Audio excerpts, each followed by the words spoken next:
always also acknowledge that we live, learn, and work on the traditional lands of the Cossepsum and the Lekwungen ancestors and families. So I know many of us are working from home from different locations right now, but just want to take this moment to acknowledge wherever we are and really grateful to be able to do the work that we are on these lands. So today we are going to be discussing the BA and the BSc in environmental practice. So my name is Christy Jones and I'm an education advisor at the university, and I'm joined today by Dr. Chris Ling, who's the program head for the program. Hi, everybody. Looking forward to having a chat with you all this afternoon. Perfect. And we are joined by a few folks behind the scenes that you can't see today, but will be helping us out in the chat box. So we have Mark Dickinson here. So if you have any challenges with your technology or anything today, feel free to send him a message and he can help you troubleshoot from there. And we also have Christine from our enrollment team. She will be helping out in the chat box by providing some helpful links, helping answering questions and things like that about the program. And then we also have Lauren from our School of Environment and Sustainability, who will be here in the chat box as well. So many hands on deck today. And now that we have introduced ourselves, we would love for you to introduce yourselves as well too. So if you feel like typing into the chat box today, feel free to just let us know where you're joining from, what drew you to the webinar. Anything that you do want to share, feel free to share that right into the chat box now, because we'd love to know a little bit more about who's in the room. And while you do that, I'll go over our agenda for this session. So after our welcomes, we will go over a brief overview of the Royal Roads University experience, the program specific information, then the application process and requirements for both the BA and the BSc stream. And then of course, we want to answer your questions throughout the presentation. So feel free to type away at any time if you think of a question, and we'll try to address those as we go through or towards the end. And likely if you are thinking of a question, somebody else in the room has the same question as well. So please don't be shy with asking us anything that may come up along the way. Alrighty, so to dig into a little bit about who we are at Royal Roads, I'm going to take us through a bit of our values. So the first one here is first names first. So we provide a pretty personalized experience at Royal Roads. We have a lot smaller class sizes than a lot of the other traditional models of other universities where there's large lecture halls or you can get lost in the sea of an auditorium.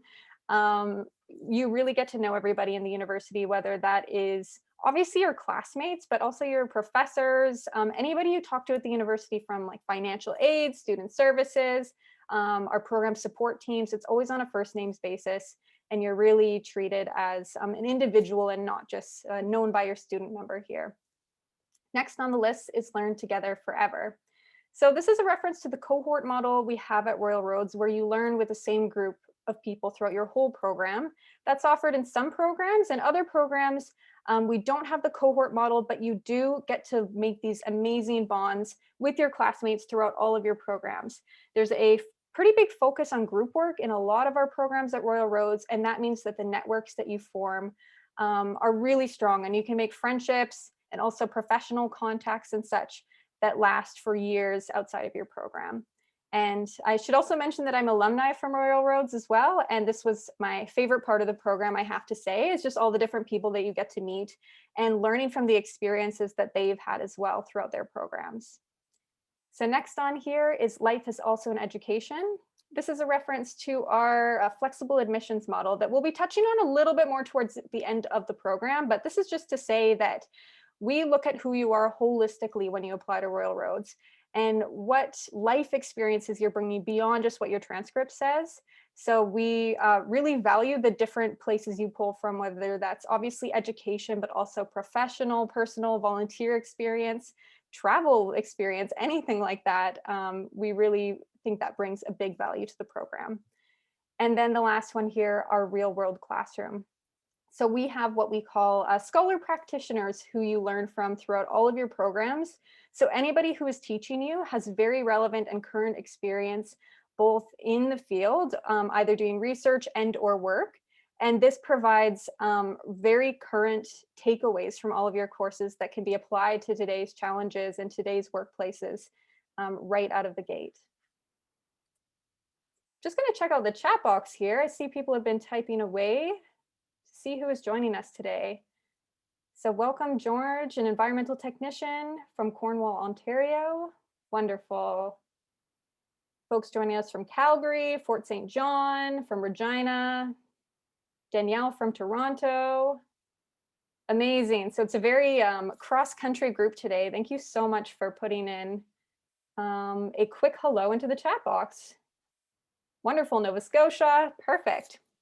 So to continue on here, we are also in Ashoka U Changemaker campus.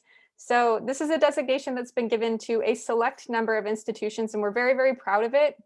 This kind of just emphasizes what I was saying on the last slide there, but the type of education that we provide is very interdisciplinary, it's very solutions oriented, and it's also very catered to solve the problems that we are facing in the world today.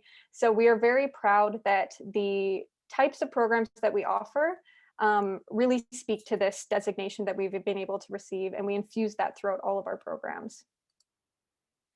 And a little bit about our campus. So this is a fully online program, but we do want to give you a snapshot about what this place looks like. And of course, when it's safe to do so, you're welcome to come visit us at any point. And when we're allowed to have our convocations on campus as well, this will be the place where you can arrive and walk across that stage. So on the top left-hand corner, we have Hatley Castle, which is a focal point on our campus. And it was built in the early 1900s by the Dunsmuir family. And it is very much a used building today for people working in there, for different events when we have events and such, and also for some classes and things like that. So on the top right-hand corner, we have the Japanese gardens. And this is just one of the several gardens we have that you can explore throughout the campus. We also have the rose gardens, we have a croquet lawn, we have the Italian gardens. So many places for you to explore, kind of right adjacent to the castle if you really like getting out and exploring nature. On the bottom left-hand corner, we have a Esquimalt Lagoon. So you can also see kind of behind the picture of the castle there, we are right on the ocean. And again, a very tranquil, beautiful place for you to explore. It's a bird sanctuary. So if you are a nature lover, this is a great place for you to check out. And then on the bottom right-hand corner, this is just a bit of an ode to the fact that we've been doing online learning for over 25 years now. So this was an integral part to the formation of Royal Roads University from the start. And it's made it very easy for us to adapt both from our in-person classes to go online, and of course continue on with all the online classes that we were already able to offer pre-pandemic. So this is something you can expect from us, is a long history of online learning. And our program delivery models. So we have 3 program delivery models at Royal Roads. We have online, which is what we'll be talking about today. We have fully on campus, and then we have a blended program model. So blended is a little bit of a mix of a both, but like I said, today we're going to be talking about what that looks like fully online. And I'm actually going to pull up, if you just bear with me for a second here. Since we're going to be talking so much about taking an online program today, we want to learn a little bit from you in the room about why you would want to take an online program. So I'm going to launch a bit of a poll here for you to participate in and hear a bit more from you. Alrighty, so this one here, why do you want to take an online program? So the first option on there, I can learn while working full time. The second one, I can learn from any location. Third on there, I prefer online to the traditional classroom. Fourth one, all of the above or none of the above. So I'm seeing some of the answers coming in now, and I'll just wait a few more minutes to see what you're all saying. A lot of people so far clicking, I can learn while working full time. Perfect. So lots of people working or hoping to keep working. Alrighty, perfect.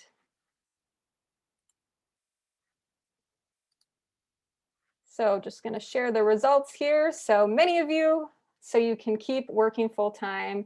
Some of you because you can learn from any location, and then some of you all of the above. So thank you so much for playing along with us for that poll there. And just to dig in a little bit more to online learning. So what that looks like with us is we use Moodle 3.2 for the platform. And if you've used this at other universities, Chances are it might look a little bit different when you use it at Royal Roads because every institution customizes it in their own way. But we always like to say that if you can use a social media platform like Facebook or Instagram or anything like that, then you will easily be able to navigate this platform. And of course, there's lots of help from our computer help desk. If you do run into any challenges with any component of online learning, they are there to help you troubleshoot in any way. And then we also have a really vast library for you to access any articles, films, ebooks, and things like that to help you with any of the papers you're going to be writing, anything that you might need to access. It's all available to you online. With that, I'm going to hand it off to Dr. Chris Ling to take us through the program structure a little bit more. Hi, thanks, Christy. So yeah, the origin of this Bachelor Environmental Practice program is it's the undergraduate component of our portfolio that we run along with Eco Canada, the national professional standards, professional organization in Canada. And we've worked with them to try and make sure that it aligns with their occupational standards for the environmental sector and covers in the curriculum the skills that they've identified as being most attractive to employers in the environmental professions. Okay, Christy, can you move on? Thank you. So it's who's it for then? Well, it's for a number of different types of people. So firstly, it's for professionals who are currently working in the environmental field. You maybe have a college diploma, but you want to advance your career and you're finding that there's a ceiling because you don't have an undergraduate degree. So that's one type of person for whom this is for. The other one is people who are currently may already have a degree, but or a diploma in a different field, but want to transition into the environmental field. So in the application process, there's no requirement to have specifically environmental related academic skills up to this point. And also because the environmental and green sector of the economy is growing rapidly at the moment. And so, you know, people who are in the field or not in the field, but want to aspire to leadership positions in the environmental sector, because it's becoming into play in many other parts of the economy as well. So even organizations which may not have an obvious link to the environmental or green or sustainability sectors of the economy are having positions within them that are often related to it. So, you know, that's another opportunity that's rapidly increasing. And people who, you know, as I've alluded to before, just want a second degree and want to get one in the environment. They may not want to change careers necessarily, or they want to slightly shift, but it's another opportunity to get a degree in a way that doesn't mean they need to take a career break to do that. Can we move to the next slide, please, Christy? So we have two streams in the program, and maybe we'll briefly break here now for as the second of our polls, which is to find out whether you're interested in taking our Bachelor of Arts or our Bachelor of Science in Environmental Practice.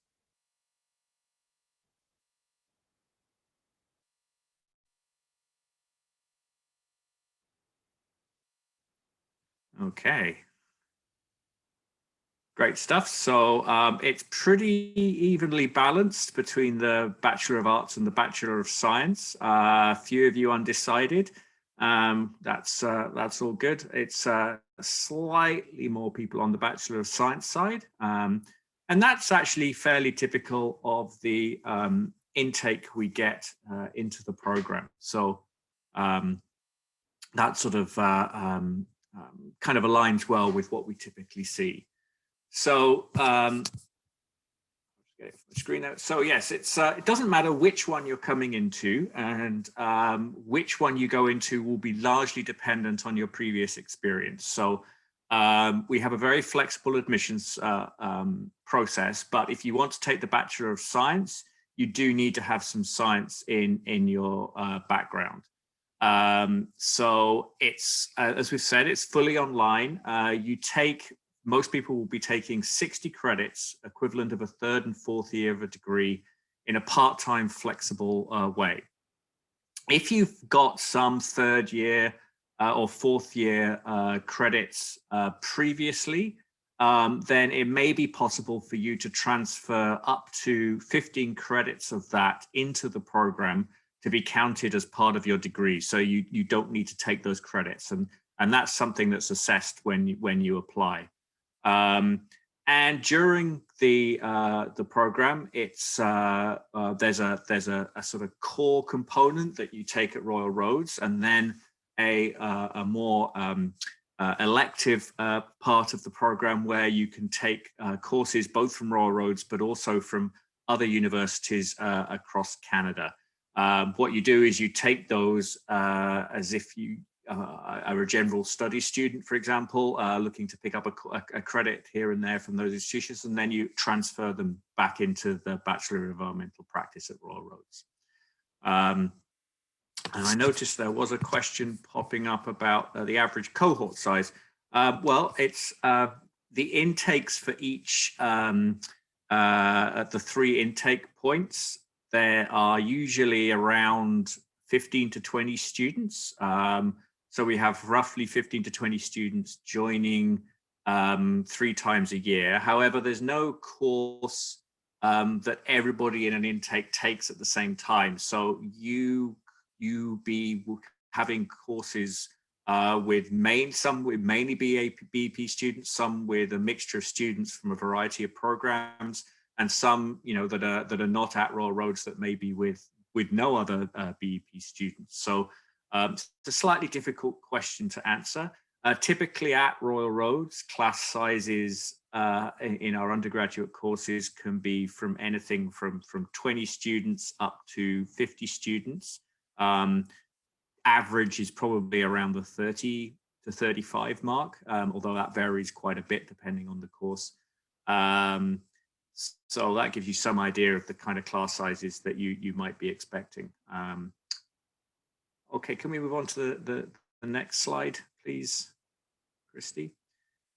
Okay, one thing that is common to everybody in the BEP program is at the end of the program, usually your final course, you are allowed to have one other course outstanding before you do this, but your final course is to either do a practicum or a research paper to complete the program.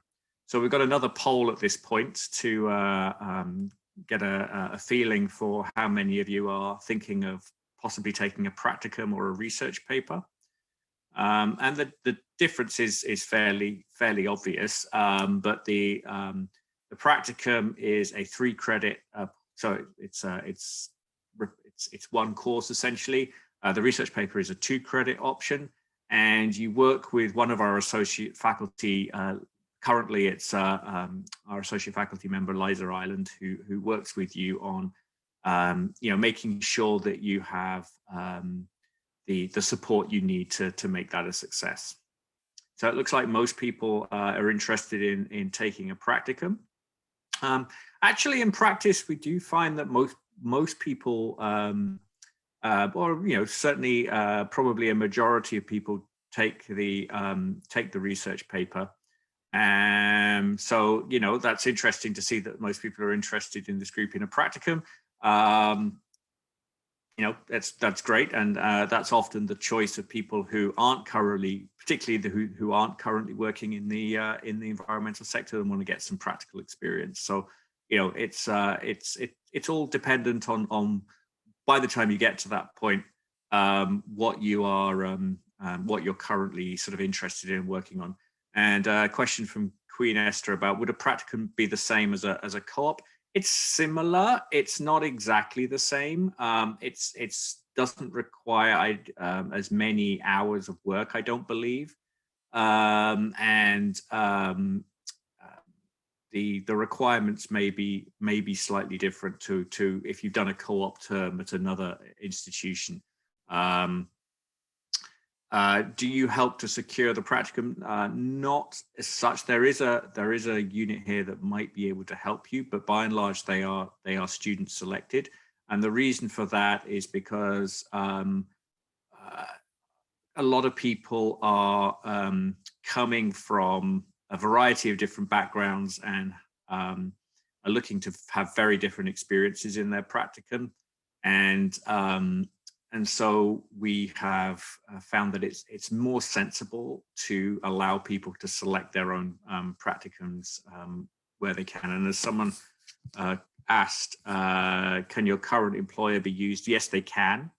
The only requirement that we have is that the thing you do for your practicum isn't part of your current job. So you have to do a new thing or a new project or a new task, but it can certainly be with your current employer. That's fine.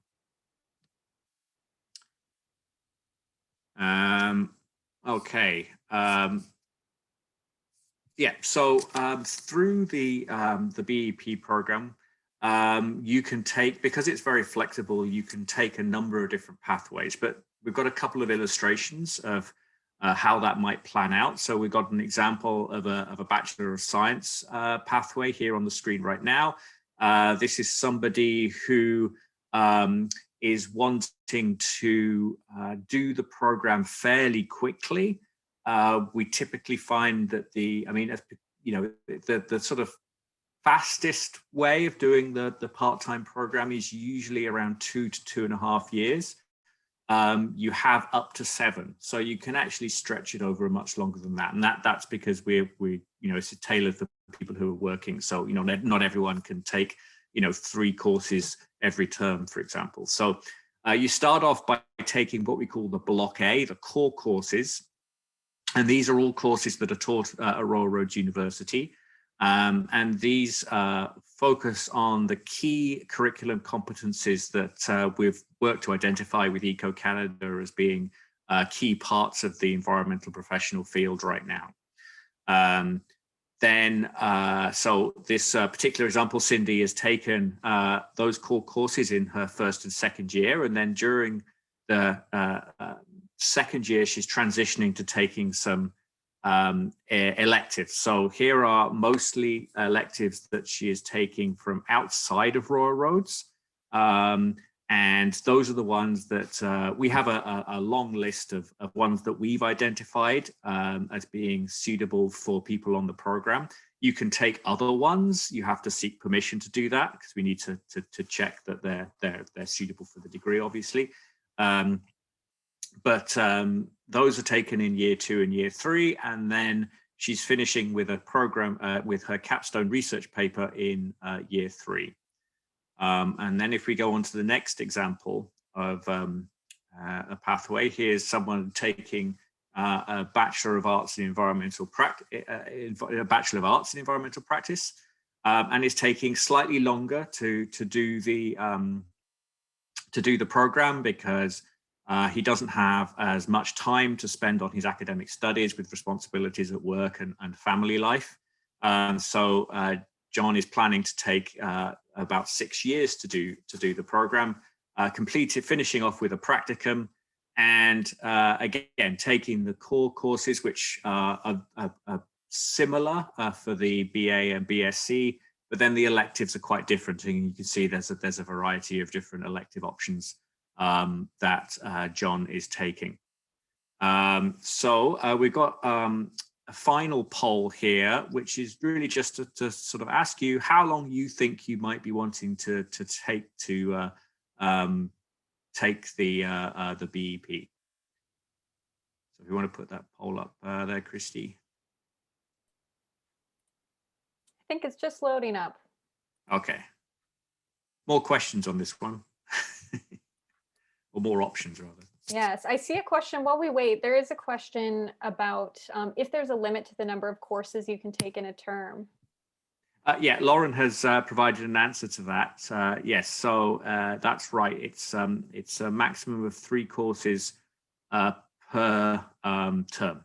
So because the courses don't necessarily align, sometimes there's a it's a challenge to plan a little bit if you're wanting to maximize. If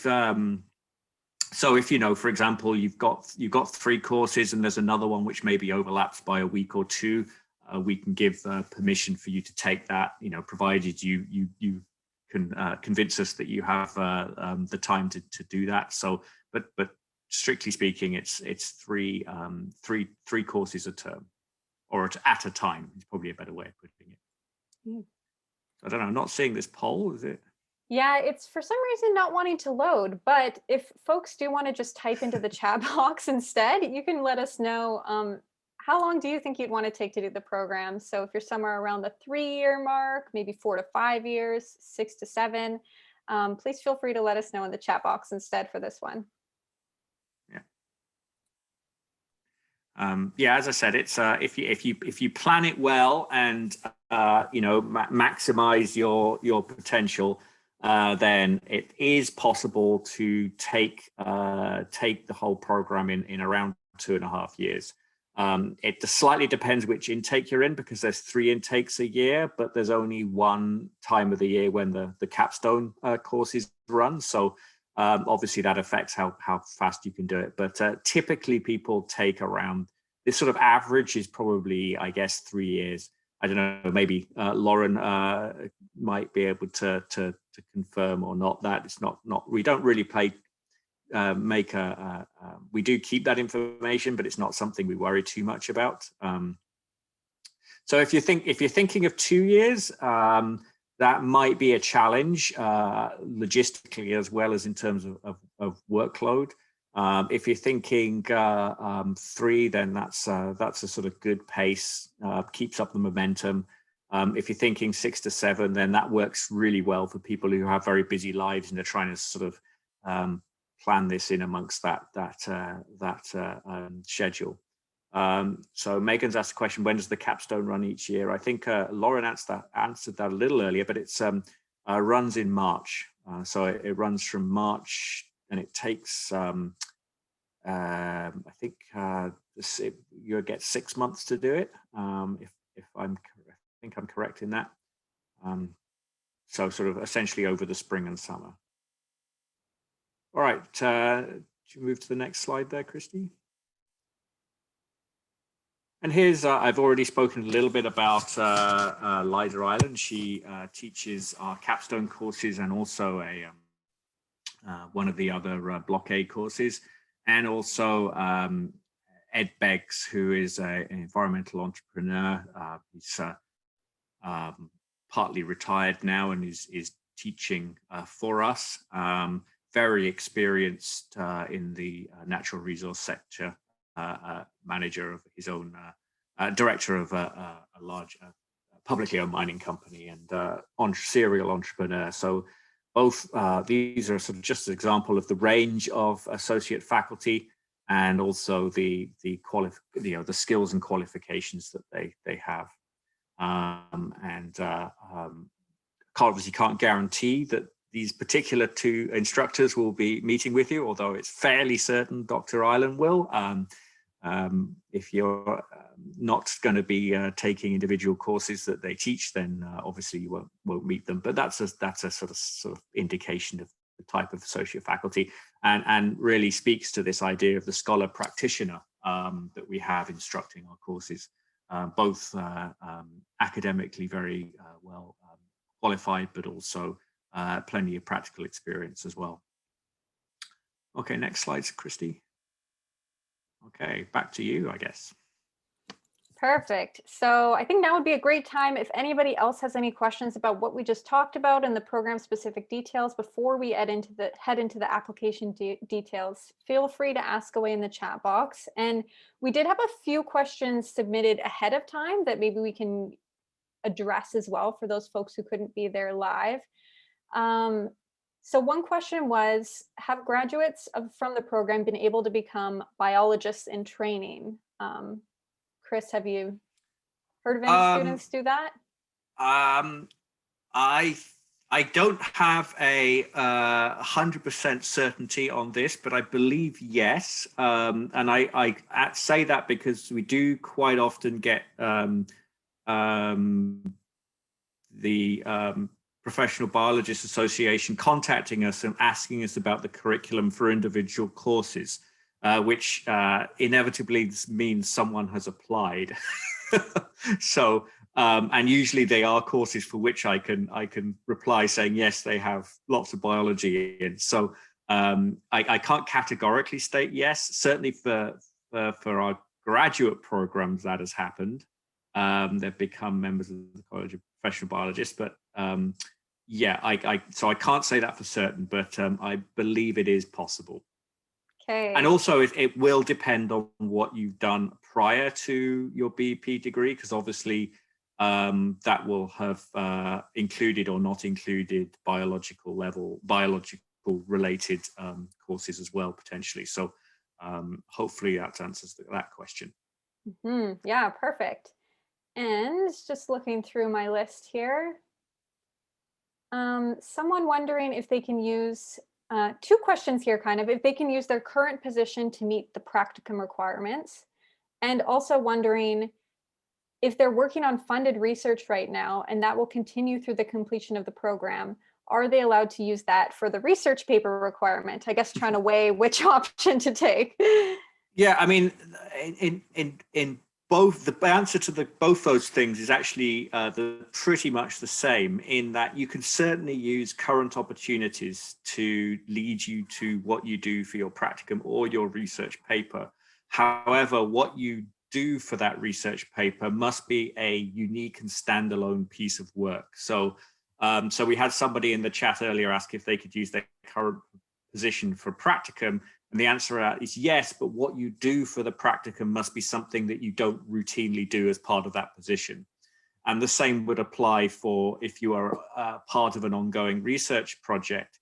You could certainly do something that fell under the auspices of that research project for your research paper, but it would have to be, you know, your own thing that you did for the research paper. So you couldn't recycle something you'd already done, and you couldn't do something that you were primarily working on with a team or another person. It would have to be something you as an individual had as your own piece of work, but it certainly could be part of a bigger research project for sure. So it's kind of a qualified yes, I guess, to that question. Perfect. Thank you. Yeah, so not seeing any other questions in the chat box pop up yet. So if anything, any other questions come up in your heads, feel free to type them away as we go through the next section on the application requirements. Alrighty, so we have standard admissions and flexible admissions, like I mentioned at the start of the webinar. And to go through the standard admissions first, what that looks like for the BA is a minimum of 60 post-secondary arts or science credits with a minimum GPA of a B from a recognized post-secondary institution. And for the BSc, that would look like a minimum of 60 post-secondary arts and or science credits. 18 must be science credits, 9 of which must be at the second year level, and with a minimum GPA of a B from a recognized post-secondary institution. Flexible admissions. So applicants who have the required 60 post-secondary credits but who don't meet the minimum GPA requirements should have at least 3 years of relevant work experience. So if you are worried that you didn't fit in quite to that standard admission slide, feel free to reach out to our teams and talk about it a little bit more, and we'll see what sort of solutions we can find for you, like if you have some relevant work experience, and that can be taken into account for your application. A little bit more about how to apply. So there is an online application fee of $126.28 to start off the process. And then we'll need your supporting documents. So that will be your official transcripts sent from whichever previous institutions you've attended. And those do need to arrive to us sealed and unopened. But just a note for right now, some institutions are just doing emailed transcripts because of COVID-19 and different situations with that. So we are accepting those as well. So I wouldn't fret about those sort of circumstances. And then we may ask some additional supporting documents if you would be considered a flexible applicant. So that would be a detailed resume. And this can be quite a bit lengthier than your typical job application resume, for example, because we really want you to fill it with as many details as would speak to your eligibility for the program. And then to go with that would be a personal statement. So that again is a complementary document to the resume. And it's really a nice 1 to 2 page document that maps out why you want to take the program, digging in a little bit more about your experiences in the past and anything else you want us to know. This is a really important piece for us to be able to get to know you a little better and figure out if this would be the right program for you. And then lastly on there, it could be 2 letters of reference. And it is ideal if those come in the form of one academic and one educational, if you would be going with that flexible admissions model. But there is a little wiggle room on that if you've been out of school for, say, a number of years or something like that. So if you are looking for more information on these specific documents, you can, of course, reach out to us to know. And see a question here. Is there a time frame in which how long ago your previous schooling needs to be to have been completed? Yeah, so no, it doesn't. It's um, it, what it does affect is whether or not you think you might have any transfer credits to bring in. If courses are too old, then we're unlikely to transfer them into the program. But in terms of whether or not you meet the application requirements for just entering the program, the age doesn't matter. Because there's no there's really what we're doing with those is we're assessing your academic aptitude. It's whether you're going to be able to succeed in the BP program, but obviously the transfer credits have to be relevant. So in terms of how old they need to be, typically if we would start looking closely at them if they were older than 7 years or 10 years. Mm-hmm. And another question associated with that as well that we had submitted ahead of time is if there has been, if somebody is in like the first couple of years of their degree and they're trying to make sure that they line it up so they're taking the right required courses and that they'll actually be transferred over, is there any tips for, I guess, preparing for that ahead of time that you have? Not really, no. I mean, we take a fairly liberal view on what's relevant. I mean, you can. I mean, if you can sort of quite easily see the types of courses that are taken as part of the BEP program by going onto the website and seeing what the program schedules are, and that also lists our currently approved elective courses from other institutions as well. So, that gives you a sense of the breadth and range. And so if you've taken courses in your 3rd and 4th year that are aligned with that, then we would likely consider them for transfer credit. Mhm. It's a long list, so there's not an easy. It's not like you need sort of specific sort of chemistry course or something like that. It's a very broad possibilities of possible transfer credits. And so Amber's asked, do college level credits apply for transfer credits? Anything that would be equivalent to a 3rd or 4th year course. So, if for example, you've taken an advanced diploma at a college, then certainly the final year of that would likely meet the requirements.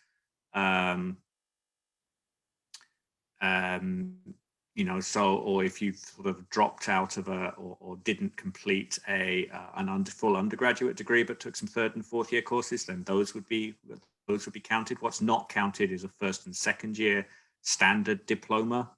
None of those courses would be.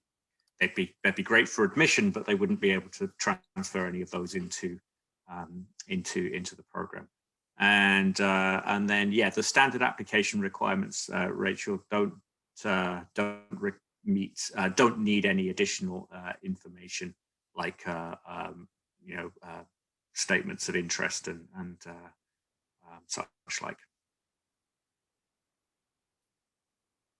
Yeah, I hope that answers that question there. And then what are the requirements for international students? I believe we actually do have Alana from our international enrollment team on the call as well, who can help answer any questions in afterwards after this webinar. But one thing to note with international applications is it's best if those come in 6 months in advance. If you are thinking of needing to get a study permit, but I believe you don't actually, correct me if I'm wrong, Alana, but I believe you don't actually need to get a study permit to take this program if all the courses are going to be online. So that is a bonus of this program, is you can get this Canadian credential, but still be taking it from wherever you are in the world. Okay, That so is correct. Yeah. Thank you, Alana.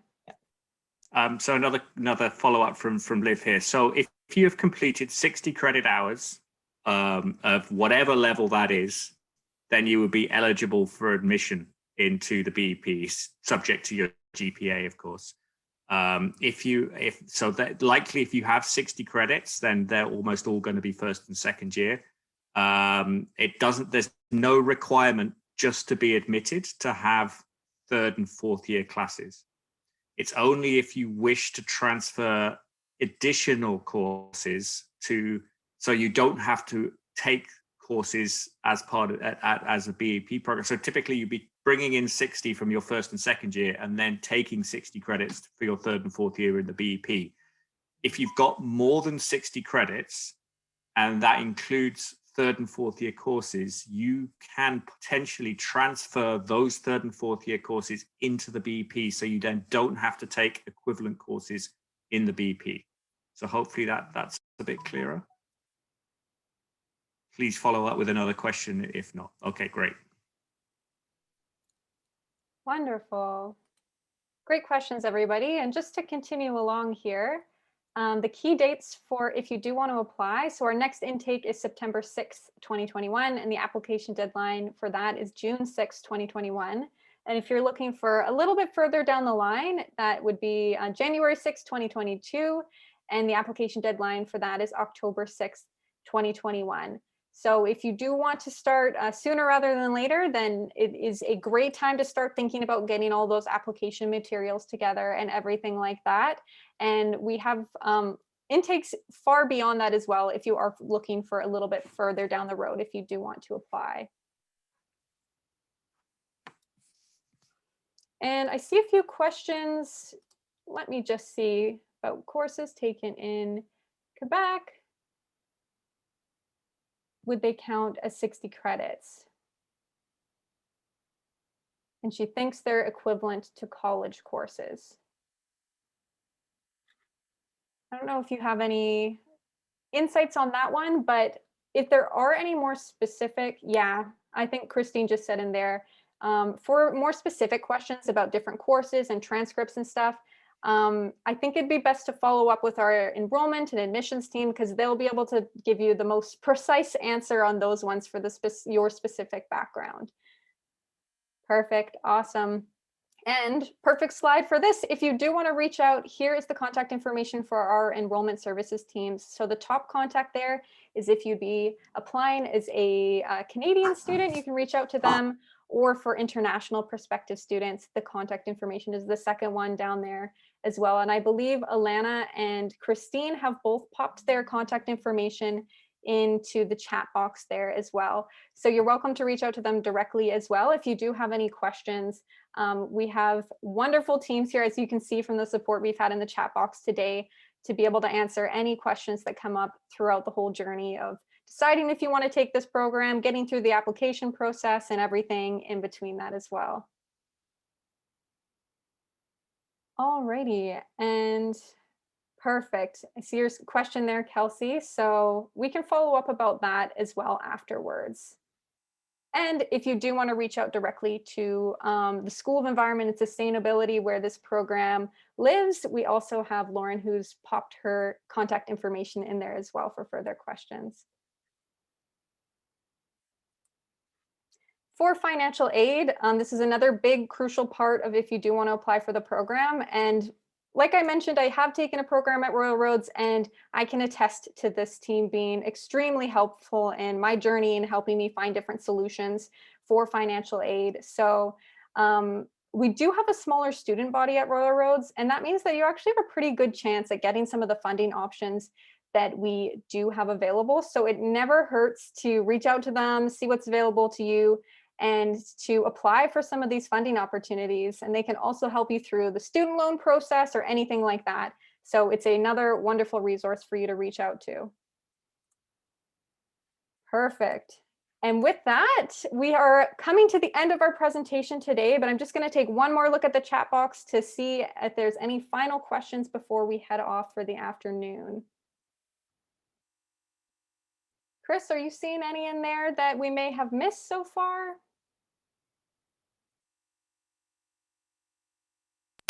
Sorry, I was on mute. No, I don't think any have been missed, but if you feel your question has been missed, then please throw it up there again. Are all courses and electives generally offered each semester, or are they semester specific? Some are offered once a year, some are offered once or twice a year. It slightly varies on how popular they are. But most are really, we don't really have semesters at Royal Roads, simply because we don't run a semester system. It's more term-based, but they are often just once a year.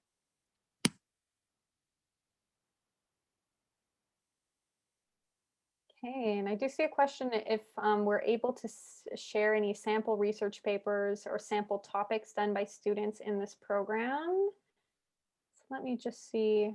We're not able to make those publicly available. I don't know currently if Liza Island makes some samples available in the course. I believe she does. But certainly they can, if you have an idea, for example, of what you were thinking of doing, you can certainly run that by us if you want to sort of check that it's suitable. And I see a question from Liv here. If you could give any examples of the careers that BAEP students have secured post program. Yes, we have had students that have gone into things like policy-related fields in municipal government, provincial government. We've had people who've gone to become sustainability officers for either public sector or private sector organizations. We've had people who have what else? I don't have, unfortunately, a list right in front of me, but we've had people that have gone into, well, we've, sort of things like environmental education careers, working for people like Parks Canada or BC Parks. So, all from the BA side for sure. In general terms, the jobs that people move into from a BA side are often sort of on the sort of the planning, management, policy kind of side of things. Rather than on the BSc side, it's some similar ones, but more sort of maybe field work or more technical kind of roles. Well, there we go. That's a great one. Great list there. Thank you. Yeah, Christine has popped a few resources in there from Eco Canada on different career options that are available and what the future of this industry is going to look like. So that's really handy. And she popped in as well a past webinar you can watch as well that's more focused on careers that you can explore. Yeah, great. Thanks, Christine. Yeah, a question from Abby. What are classes structured like? That does vary from course to course, but typically, and I can only speak for the Royal Roads courses here, they are usually, they're timetabled in the sense that they have a course start date and a course finish date, and then assignment deadlines during the course. We don't typically have regular online lectures where you're all expected, the whole class is expected to be there at the same time. There are often situations where there are opportunities to be online, like in a Zoom with an instructor at a particular time, but there would be no obligation to do that by and large. And they'd be recorded and they would be, probably at a time that's most suitable for most people. I mean, that's up to the instructor to do that. But generally speaking, it is much more self-paced within the context of each assignment. So you're not, discussions online tend to be asynchronous. So, you post and then other people will reply when they come online. Hopefully that answers that question. I see one here from Rochelle about assisting. Does RRU assist with scheduling in those courses? I'm guessing more for like electives and things like that, or how does that process work with picking your classes and things like that? Lauren's probably the best person to answer that. Are you still there, Lauren? Sorry to put you on the spot. Yeah, Lauren, if you could maybe even just, type into the chat box if you have any thoughts on that, that would be awesome. And another question that I might defer to Christine so I don't get the numbers wrong, but what happens after transcripts are received? So Christine, if you can pop in like what the timeline is right now for once the transcripts are received to finding out if you're in the program and things like that, that would be wonderful.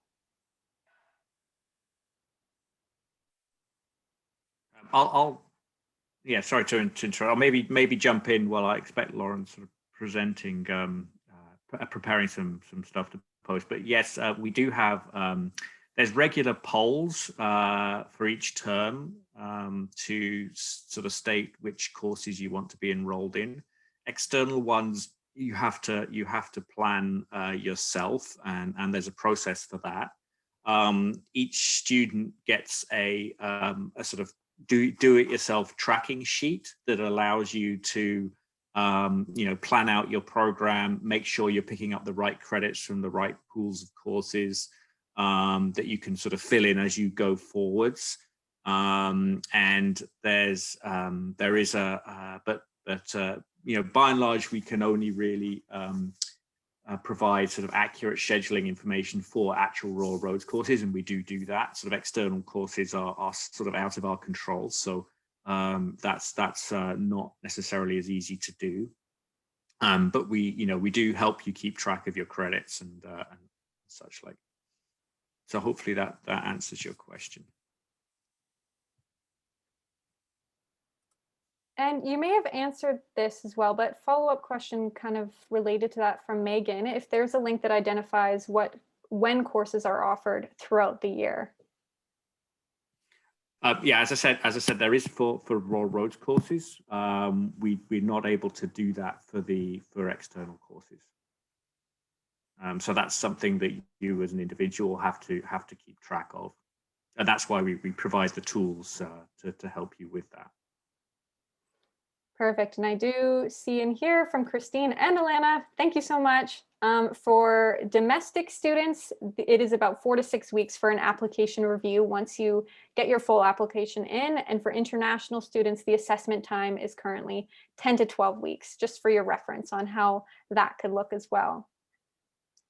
And I don't see any other questions in the chat box, but if anybody has anything else they are wanting to ask, now is a great time to pop it in there.